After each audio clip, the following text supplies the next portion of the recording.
everyone. This week we're going to be working on self-care skills. So I'm going to kind of instruct you on how I would teach a student how to teach them to do independent skills of daily living by themselves.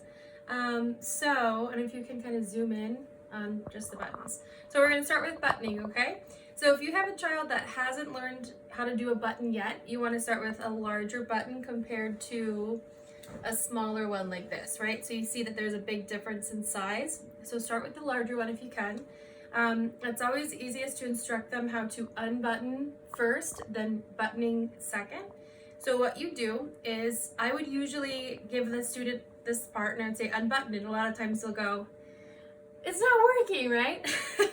So what you can do next is you're going to take the button and you're going to push it halfway through the hole so that they can obviously see it's coming out, and then have them pull it out. Then usually they'll understand that next concept of, oh, it's got to be in the hole and then I pull.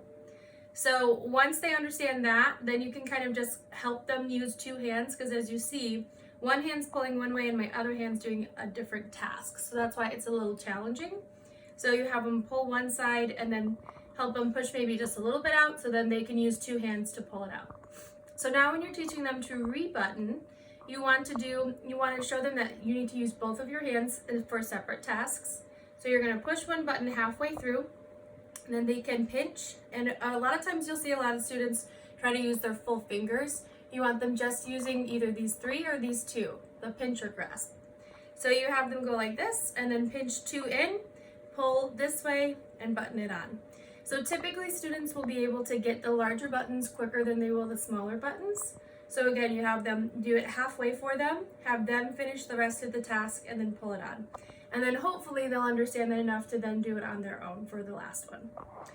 And then if your child's able to do the large buttons, you're going to move to the smaller ones. So you would take a regular normal shirt and then just pretty much do the same thing. But the smaller buttons are going to be more challenging, of course. So another thing to think about too is it's easier to learn a task when it's in front of you on what's called the tabletop model.